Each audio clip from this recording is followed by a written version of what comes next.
Hello everybody and welcome to another YouTube video, and today what the plan is to do a bit of ploughing and towards the end of this video I'll show you a bit of power harrowing and sowing. What we're up to is we're going to be using this old big girl to do a bit of ploughing here today, and then not today, tomorrow hopefully we're going to power harrow and sow this with a crop of winter barley.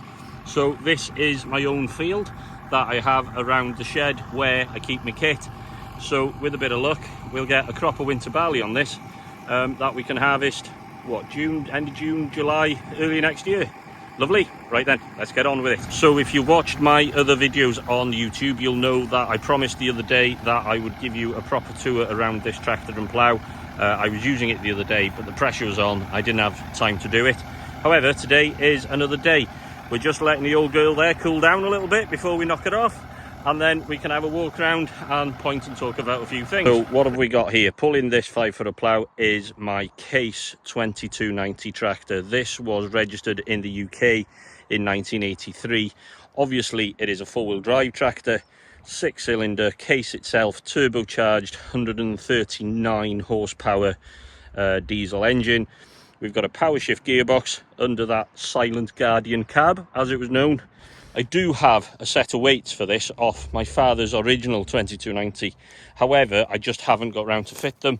And to be honest, I don't miss them either. There's absolutely no need for them. This hardly knows that this plough is on the back of it. It's a great big monster of a tractor. Power shift gearbox hiding under there. The weak link on this, being a great big American tractor, is the 3-point linkage at the back. It is made for pulling, not for lifting.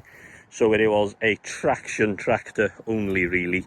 The 3-point linkage on the thing was always a little bit of an afterthought. However, what we have got hanging on the back of it is a Dowdeswell DP8B plough. So it's got a single disc on the back, which makes it suitable really for ploughing stubble like what we're doing today. It's not doing too bad a job, it's burying quite well. We're not going too deep. So if I jump over here, so we're about 5 odd inches deep, which really is plenty for the soils of the Vale of Clwyd. You'll see here that we're on lovely nice ground, but very soon after that farm there we are up into mountain land, so we can't afford to go and plough too deep in these parts of the world, in my humble opinion. So Ransom people amongst you will know that this is a Ransom UCN body, obviously a reversible plough. My fault, got to admit, I didn't put any grease or oil on this over winter. It's stuck outside, and because the land is so friable, this soil is lovely and friable and easy working, it's sticking a little bit to the boards. So a lesson to us all: grease your boards if you're going to leave your plough outside over winter. I'm always amazed how quick I am with this 5-footer reversible. I'm used to my father's 3-footer Lempkin or a 4-footer conventional.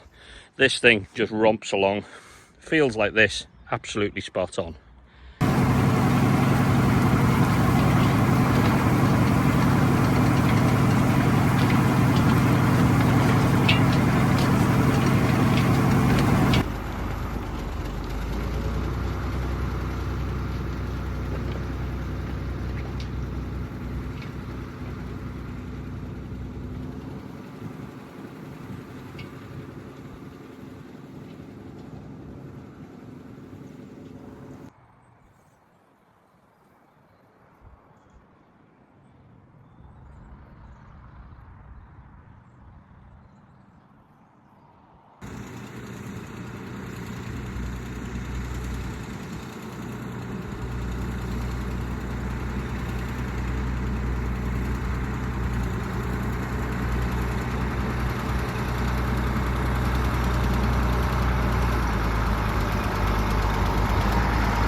So there we are, the field is ploughed. I should have sowed it yesterday, but I didn't get round to it. Other things came up, but it's no bad thing because it has dried quite a bit on the top. Next job with the big 6090 and the Masho power harrow is to give it a bit of harrowing. If I'm honest, I think the power harrow is overkill at this time of year for this type of land. I mean, this is nice and friable, very easy working. It's breaking up with just a bit of a kick. I think this thing here is a bit of overkill. However, we're not going to go to too much effort. We're just going to level the furrows in and shut the headland mark in, because on the whole it's fine. As long as it buries the seed, I'm quite happy.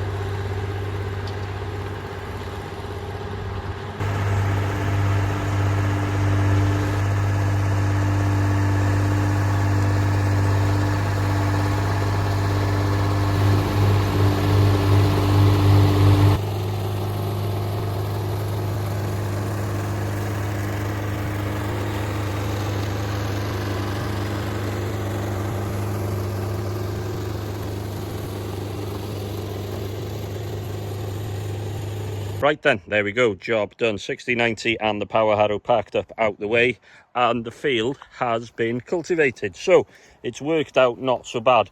I was a little bit worried that this power harrow would fluff it up to an extreme, but if I'm honest, it's not so bad. So we've got a little bit of fluffiness on the top, but underneath, up down there, it's quite consolidated. I haven't overworked it, I've tried not to. I'd like to see a little bit of these sort of marble sized clods in winter. I don't want to work it down to a fine powder. I think the weather over winter will do that.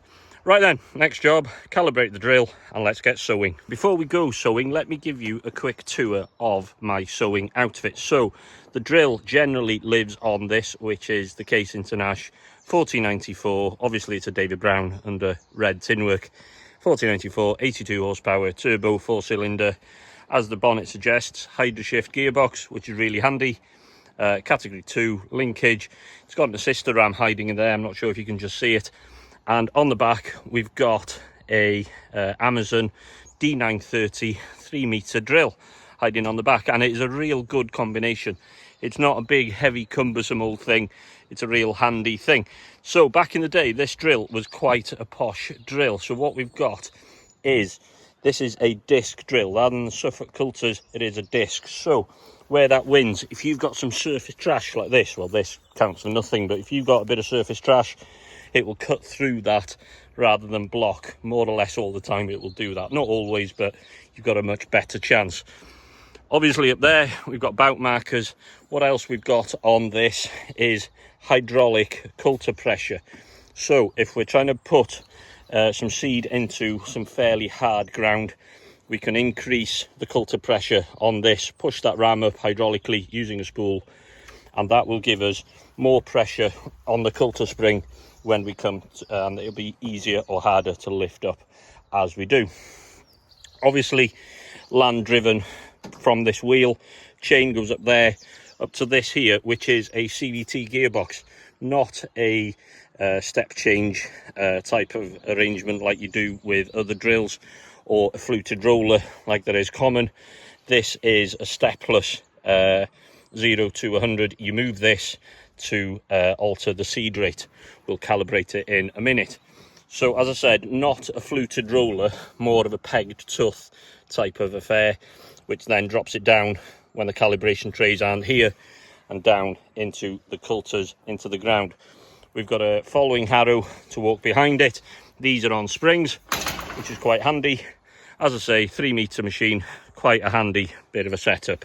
Really happy with it. The results I get from it are spot on. So some of the reasons I like this tractor on the drill is, number one, it is 4-wheel drive. Number two, it is heavy enough to cope with it when it's full. The hydraulics are man enough. I know I've got a block of weight on the front to keep the nose down, which you probably need when it is full, but also it's on the relatively wide for the day 16.9 tyres. and on the drill we've got fitted these track mark eradicators, which make all the difference. Right then, next job is to calibrate the drill. So we've got seed in here. If we just open that, we've got TARDIS winter barley seed in there, and onto the field I want to be sowing about 80 kilos to an acre or 200 kilos to a hectare. So what we're going to do is, we've got it roughly set to about there from where it was last time, but we're just going to calibrate it to make sure. So we've got the calibration trays out. We're then going to get the handle, put it in the wheel, read the chart, and that tells you, according to these tyres, for a hectare, or for 1/40th of a hectare, which works it out per acre, 3 metre machine, we need to turn this wheel 38.5 times. So I'm going to turn that wheel 38.5 times. What comes out of there into these trays, I'm going to put into my old dad's homemade bloody plastic bucket. He wanted a square bucket at one time, he couldn't get one, so he made one. And you know what, I laughed at him at the time, but bloody hell, this has been a handy thing. So once it's in there, we're going to weigh it with these little weigh scales that I found many years ago, and we're going to try to get it to weigh so we are measuring out 80 kilos an acre. I want to try and be as accurate as I can, because in here we've got 250 kilos, quarter of a ton, and this field is just 3 acres. It's just a smidge over. The problem is it's all shapes, so I need to be as accurate as I can. I might just cut the rate down a bit. I'd rather just have a smidge left in the tank than run out without completely. So with the handle there provided, we've turned the wheel 37.5 times to correspond to the chart, and the drill has spit out a load of seed. Next job is to weigh that. Make sure when you do this to take out the weight of the bucket, otherwise your sums are always going to be out. So with an empty bucket we have got 0.85 of a kilo. To get the right weight, to get 80 kilos to an acre, there needs to be 5 kilos in here. Let's see if there is. With the seed from the trays into the bucket, we're going to weigh it, and if I can do this one-handed, what we're looking for now on the scales, so just to prove it starts at 0, what we're going to look for is 5.85. that's the magic number. So we're up at 6.2 or whatever that is, so we are sowing a little bit too thick. So what we're going to do is turn this, shut it down a bit, not that far, to about there. We'll close it to there first. We'll have another go, see what happens, and we'll keep going until we get it there or thereabouts, and then we'll go sowing.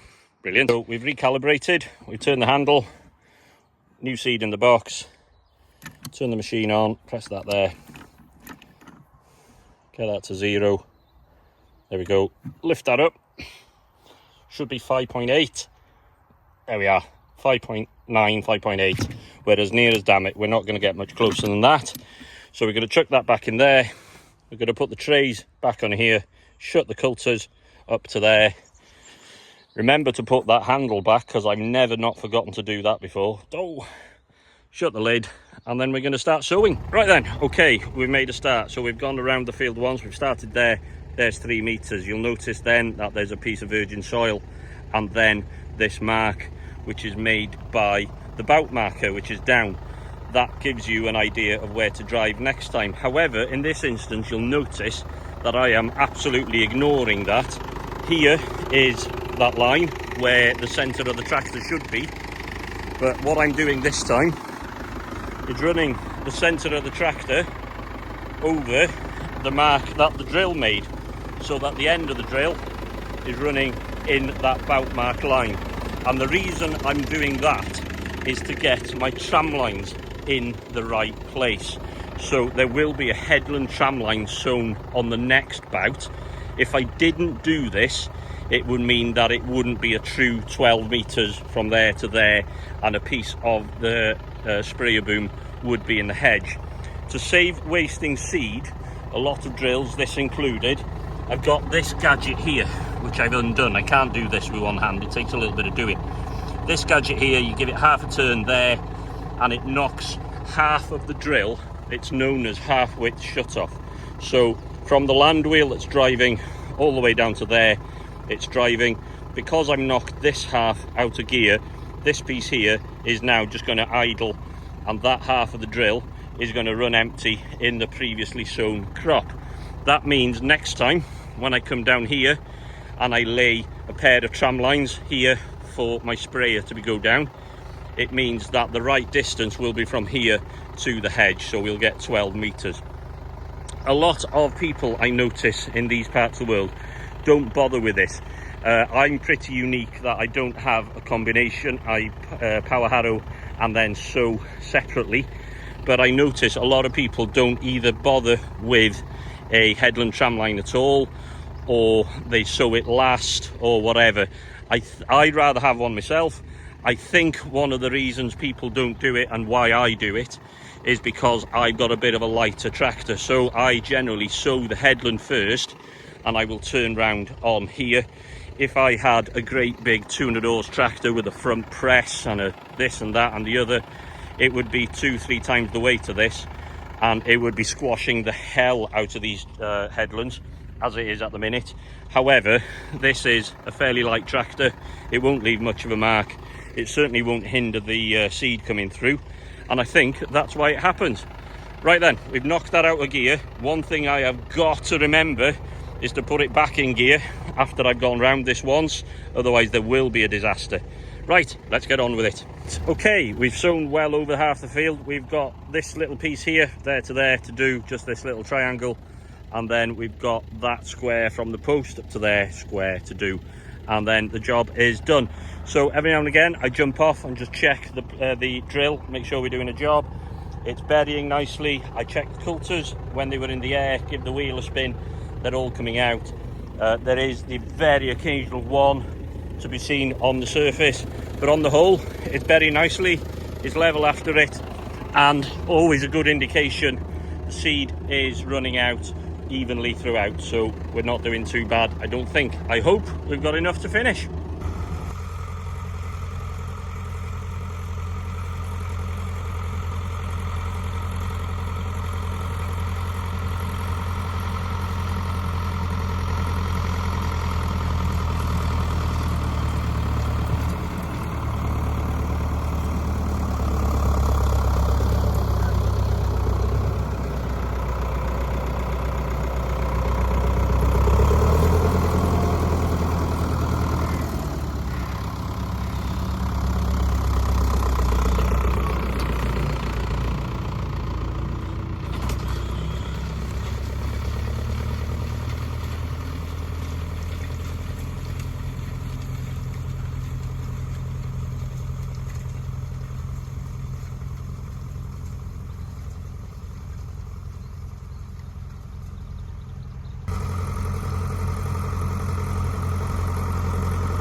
Job done. There's something very satisfying about finishing a field of sowing just before it starts to rain, and we've just managed to get enough to finish. Brilliant. So a calibration wasn't too far out. Lovely. With a bit of luck, in a few weeks this will be out in rows. I'll let you know. So there we are, job done. We've ploughed, power harrowed and sown the field. We've just finished sowing the field. It's all gone in, 80 kilos to an acre. And as if by magic, as we get finished, it's just starting to rain. Right then, all we can do now is watch it to grow, keep the bit of weeds down on it if needed, give it a bit of fertilizer in the spring and see what happens. So on that note, thank you very much for watching this video. This video has been a little bit longer than the usual ones, but thank you for watching, thank you for your support, and we'll see you again soon. Right then, I'm going home for my tea. Have a nice day, everyone. Goodbye.